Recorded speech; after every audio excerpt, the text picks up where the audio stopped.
नमस्कार दोस्तों, फिर से एक बार मैं नरेश महानंद आपका लाइव शो में स्वागत करता हूं। दोस्तों आज नए अंदाज में आपके पास में आया हुआ हूं और हम सिर्फ करेंगे ना तेरी बात ना मेरी बात, सिर्फ और सिर्फ बाइबल की बात। क्योंकि ये जो सीरीज है हम इसलिए चालू कर रहे हैं क्योंकि बहुत सारे लोग जो हैं आज इस प्रकार से एक ओपिनियन पे चलते हैं। मतलब एक पास्टर के बातों पर या फिर एक कोई सहयोगी के बातों पर, दोस्तों के बातों पर, बहुत सारे लोगों के बातों पर चलते हैं। बट हमें सिर्फ और सिर्फ बाइबल की बातों पर ही ध्यान देना चाहिए एक मसीह जीवन में। तो आज से हम शुरू करते हैं बाइबल की बात। तो चलिए शुरू करते हैं। तो दोस्तों हम बाइबल से आज इस बात को सीखना चाहते हैं, देखना चाहते हैं, समझना चाहते हैं कि बहुत सारे लोग ये कह रहे हैं कि मैं ईसाई बना, यानी कि प्रभु को ग्रहण किया, तो कोई कहता है मैं शादी करने के लिए, तो कोई कहता है मेरी पत्नी चंगा हो गई, या मेरा बच्चा ठीक हो गया, या मेरा परिवार में ये चंगाई हुआ, ये जो भी फलाना ढिमका हुआ, इसलिए मैं प्रभु यीशु मसीह को ग्रहण किया हूँ। तो कोई कहता है कि मेरे बच्चे को अच्छे स्कूल में दाखिला करवाना था, सेंट जेवियर्स चर्च में या सेंट जेवियर्स स्कूल में मुझे दाखिला लेना था, और मुझे एक मसीह समाज और एक अच्छा मसीही संस्था से जुड़ करके मुझे आगे बढ़ना था। इस प्रकार से वो सोचते हैं और समझ करके प्रभु को ग्रहण कर रहे हैं। लेकिन आज ये बाइबल जो है हमें क्यों और कैसे ग्रहण करना है, या इसकी शिक्षा को कैसे ग्रहण करना है। सबसे पहली बात हम यहाँ पर देखते हैं यूहन्ना रचित सुसमाचार उसका 21 अध्याय।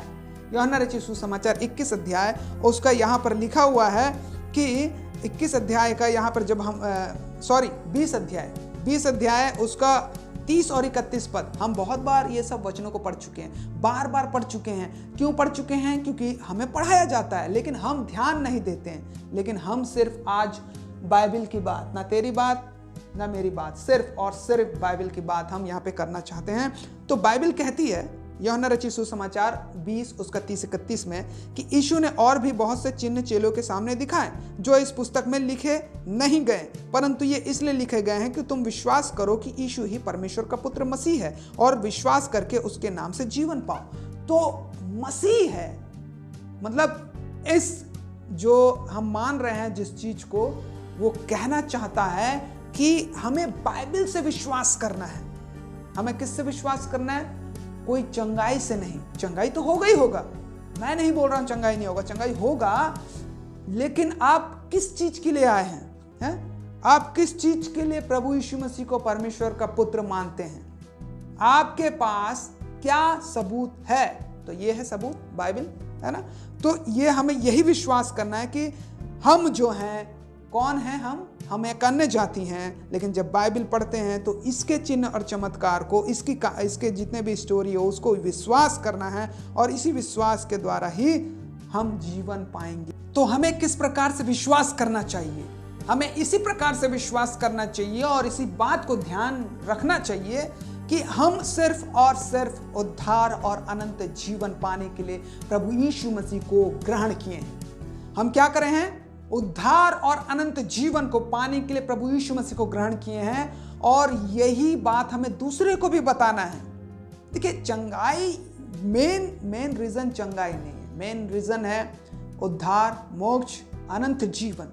इसकी बातें हमें करनी है, ना कि हम जो आज ज्यादातर मसीही लोग फेस्टिवल मनाने के लिए, हमारे बहुत सारे वीडियो हैं जो हम फेस्टिवल के बारे में बताते हैं कि फेस्टिवल जो है ये बिगैन है, यानी कि एक मतलब मूर्ति पूजक जैसा व्यवहार है। क्योंकि अन्य जातियां जैसे त्यौहार मना रहे हैं, अपने धर्म को मना रहे हैं, उसी प्रकार से यहाँ पर जो है हम भी ईसाई लोग, मसीही लोग, क्या मसीह त्यौहार मनाने के लिए मसीही बने?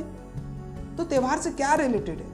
क्या हम मसीह शादी करने के लिए बने? कोई शादी करने के लिए बपतिस्मा लेता है ना, या शादी करने के लिए यीशु मसीह को ग्रहण करता है। कुछ लोग जो हैं अपने बच्चों को अच्छा शिक्षा देने के लिए, बड़े स्कूल में दाखिला कराने के लिए, फ्री ऑफ कॉस्ट में पढ़ाने के लिए ईसाई धर्म कबूल कर लेते हैं। तो कुछ लोग जो हैं चंगाई, उनके घर में चंगाई हुआ तो उसलिए कबूल कर लेते हैं। मतलब मसीह को ग्रहण करने के बाद भी ये आज तक मसीहत को नहीं समझ पाए। प्रभु यीशु मसीह कहते हैं यूहन्ना 3:16 में लिखा हुआ है कि परमेश्वर ने जगत से ऐसा प्रेम किया कि उसने अपना एक लौता पुत्र दे दिया, ताकि जो कोई इस पर विश्वास करे वो नाश ना हो परंतु अनंत जीवन पाए। वो विश्वास करना है उसके कामों को देख करके। कैसे विश्वास करना है? जैसे कि मैंने बताया यूहन्ना 20 अध्याय उसका 30-31 पद में। फिर उसके बाद हमें पालन भी करना है। हमें क्या करना है? जैसे कि रोमियो 12 हम यहाँ पे निकालेंगे। एक मिनट, हाँ, रोमियो 12 में देखिए, रोमियो 12 में ये क्या लिखा हुआ है? रोमियो 12 का 1 को अपने आप को कैसे शुद्ध और पवित्र करके, कैसे बलिदान करके चढ़ाना है ना? हमें यहाँ पे अपने आप को उसी प्रकार से चढ़ाना है। तो यहाँ पे लिखा हुआ है, आइए निकालेंगे एक साथ।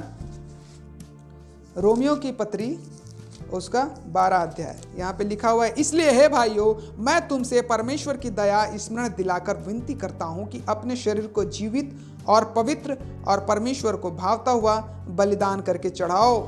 यही तुम्हारी आत्मिक सेवा है। बस यही सेवा करना है।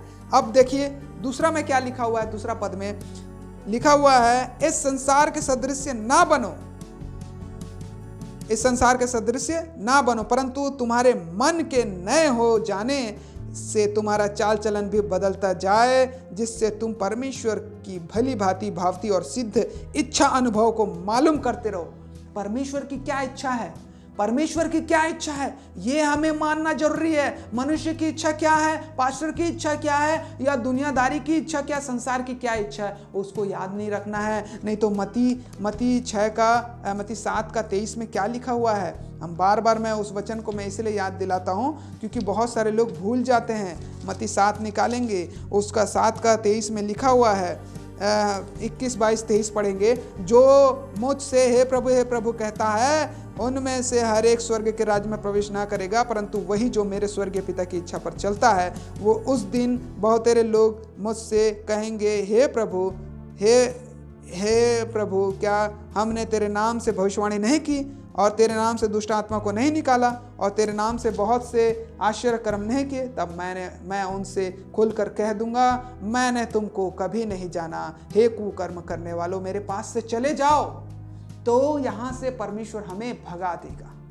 यही बात को आज हमें जानना बहुत जरूरी है। तो ये आज का जो संदेश है ये हमारे लिए है कि हम मसीह को क्यों ग्रहण किए, और मसीहत को ग्रहण करने के बाद हम कैसे चल रहे हैं। हमारे जीवन को सत्य की ओर हमें खींचना है।